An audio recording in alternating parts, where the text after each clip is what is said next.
Sidang lanjutan kasus dugaan korupsi mantan Menteri Pertanian Syahrul Yassin Limpo kembali digelar di Pengadilan Negeri Jakarta. Sidang beragendakan pemeriksaan saksi. Dalam sidang terungkap ada sejumlah uang yang dikeluarkan untuk kepentingan Syahrul Yassin Limpo di luar kepentingan Kementerian Pertanian. Salah satunya terkait pembelian lukisan dari seniman Sujiwo Tejo sebesar 200 juta rupiah. Selain itu, saksi juga mengungkap adanya pembayaran tagihan kartu kredit Syahrul Yassin Limpo sebesar 215 juta rupiah. Pernah ada yang untuk melakukan pembayaran kartu kredit, Yang Mulia. Kartu kredit? Ya. Kartu kreditnya siapa? Kartu kredit Pak Menteri. Pak Menteri. Ya. Ini yang menyerahkan kartu kredit atau suruh bayar ke saudara kartu kredit siapa? Waktu itu perintahnya melalui Kepala Biro saya, Yang Mulia, Pak Musafak.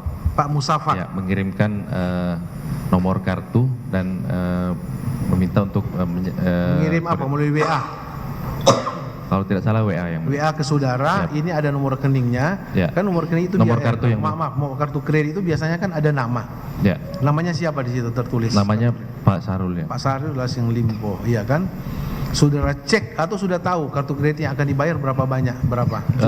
Itu menyebutkan nominalnya kalau tidak salah 211, Yang Mulia. Oke, setelah menerima itu saudara serahkan ke siapa?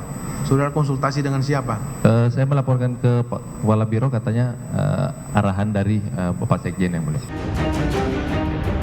Dalam persidangan, saksi juga mengungkap adanya aliran dana untuk membayar seorang biduan sebesar 100 juta rupiah.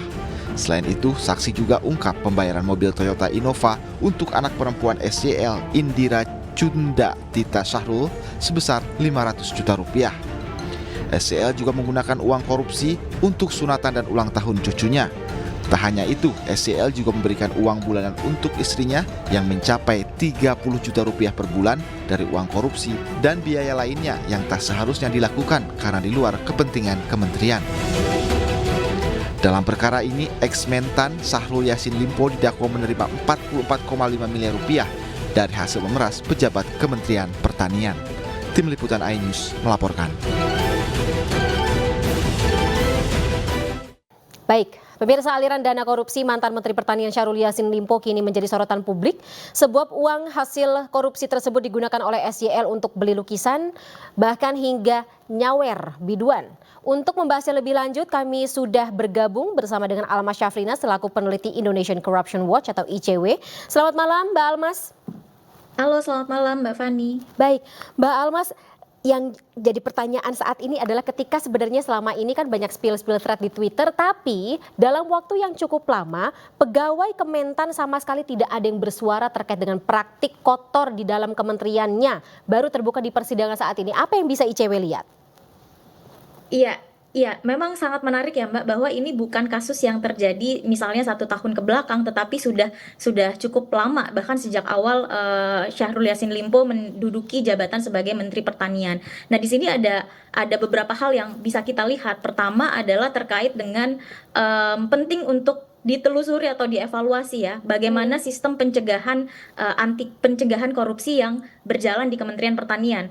Terlebih Kementerian Pertanian ini cukup banyak mendapatkan penghargaan termasuk yang kemarin disebut oleh Syahrul Yassin Limpo ya, dari Komisi Pemberantasan Korupsi, kemudian juga dari Komisi Informasi terkait dengan keterbukaan informasi dan sebagainya. Oke, jadi Mbak Almas, tapi mohon maaf saya potong. Ketika memeras pegawai eselon 1 dan juga 2 Kementerian Pertanian dari uang pribadi mereka masing-masing tidak menggunakan anggaran kementerian, apakah ini masuk dalam ranah KKN, korupsi, kolusi, nepotisme? Ya, pertama ini jumlahnya tidak kecil ya Mbak ya, bahkan disebut-sebut 44 lebih dari 44 miliar. Saya tidak yakin apabila kemudian disebut bahwa ini uang yang kemudian dikumpulkan atau yang diserahkan untuk membiayai kebutuhan mentan ataupun keluarganya begitu ya. Ini murni berasal dari kantong pribadi pejabat-pejabat eselon 1. Jangan-jangan ini kemudian kasus korupsi yang kemudian berantai ke bawah, kemudian menimbulkan kasus-kasus korupsi yang lain-lain begitu ya, terkait dengan program atau misalnya pengadaan barang dan jasa yang ada di Kementerian Pertanian. Karena dilihat dari jumlahnya sendiri, ini jumlah yang tidak sedikit gitu ya, untuk keluar dari kantong pribadi seorang pejabat eselon 1 misalnya. Nah, kemudian yang penting kita lihat lebih jauh adalah bagaimana Kementerian Pertanian membangun sistem pencegahan begitu ya, alarm dini untuk mencegah terjadinya tindak pidana korupsi di internal. Dan itu Bagaimana gagal misalnya dilakukan ya? sistem whistleblowing system misalnya itu berjalan. Ini kan menunjukkan bahwa whistleblowing system di internal Kementerian Pertanian tidak Iya. berjalan efektif begitu ya. Dan kemudian yang kedua yang penting juga kita lihat adalah apakah ini adalah satu praktik yang bukan praktik baru begitu ya, bukan praktik yang dianggap baru lagi di lingkaran pemerintahan, termasuk misalnya di kementerian. Dalam artian ini adalah praktik yang sudah umum terjadi, bahwa kementerian kemudian menjadi semacam peternakan gitu ya. Ada birokrasi menjadi sapi perah untuk kemudian mengumpulkan dana-dana untuk membiayai kegiatan-kegiatan pimpinan yang tidak ada relevansinya sama sekali dengan kegiatan-kegiatan yang dilakukan oleh kementerian tersebut. Termasuk misalnya untuk mendanai kebutuhan-kebutuhan atau pengeluaran-pengeluaran dari keluarga pimpinan tersebut. Jadi sebelum saya masuk ke praktik tersebut, sebenarnya korupsi, kemudian jadi tadi kolusi dan juga nepotisme KKN, korupsi ya terutama, ini tuh salah satu dampak atau implikasi yang cukup konkret dari adanya akar permasalahan bernama pemerasan yang dilakukan kalau dalam kasus ini oleh mantan Mentan. Kalau dia tidak meras, kalau dia tidak narikin uang pribadi dari pegawai Kementan, korupsi tersebut tidak terjadi ya. Gitu, Iya, memang kasus yang sedang diusut oleh KPK saat ini adalah dugaan pemerasan atau gratifikasi dengan terdakwa, salah satunya adalah Syahrul Yassin Limpo begitu ya. Tetapi saya rasa di sini ada banyak sekali yang yang potensial untuk dikembangkan. Sebagai contoh misalnya, dari mana uang yang diberikan atau diserahkan begitu ya oleh pejabat-pejabat eselon 1 ini. Apakah itu benar berasal dari uang pribadi yang di situ tidak berasal dari tindak pidana lain, atau jangan-jangan di situ juga berkaitan dengan tindak pidana yang lainnya. Misalnya korupsi terkait dengan program atau kegiatan-kegiatan lain di Kementerian Pertanian. Kemudian hal lain misalnya kemarin KPK juga menyebut bahwa ada kasus ini berpotensi meluas ke kasus tindak pidana pencucian uang.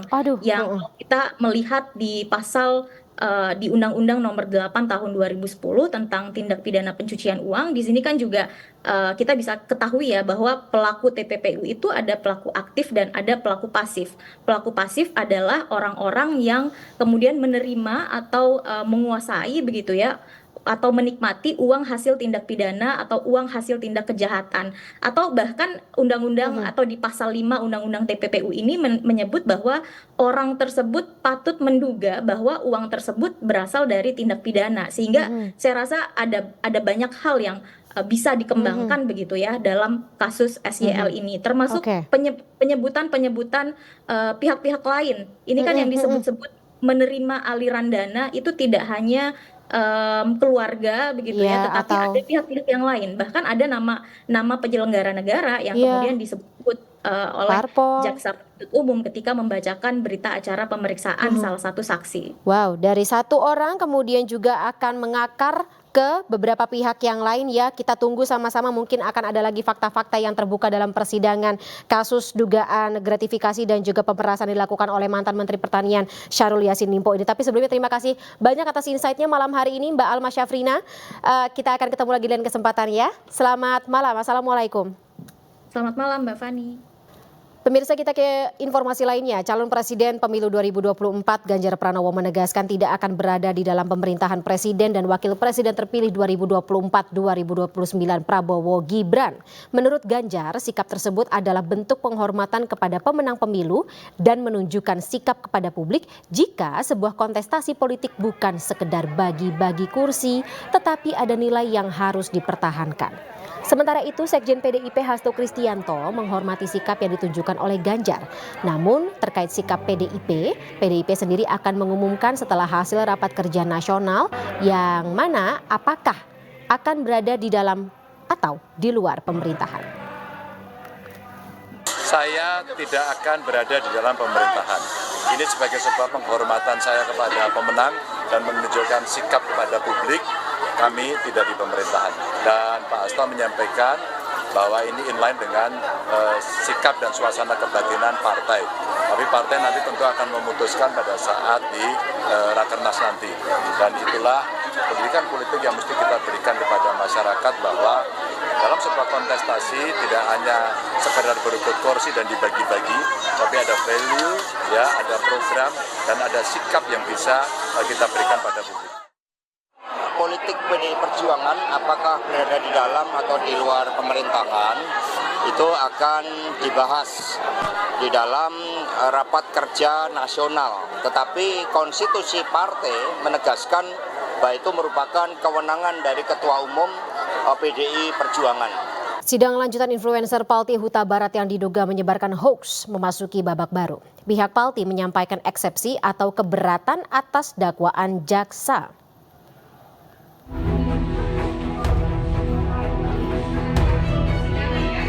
Terdakwa Palti Huta Barat kembali menjalani persidangan dengan agenda membaca nota eksepsi atau keberatan di Pengadilan Negeri Kisaran, Asahan, Selasa siang. Kuasa hukum Palti Huta Barat meminta kepada hakim untuk menggugurkan dakwaan jaksa penuntut umum. Dalam sidang sebelumnya, Palti Huta Barat didakwa dengan pasal berlapis Undang-Undang ITE atas postingan di media sosial berjudul "Rekaman Bocor Percakapan Forkopimda Kabupaten Batubara yang melibatkan Kajari Batubara dan Dim Asahan, Bupati Batubara, Kapolres Batubara sempat viral pada Januari lalu, yang disebut untuk memenangkan paslon nomor 2 Prabowo Gibran.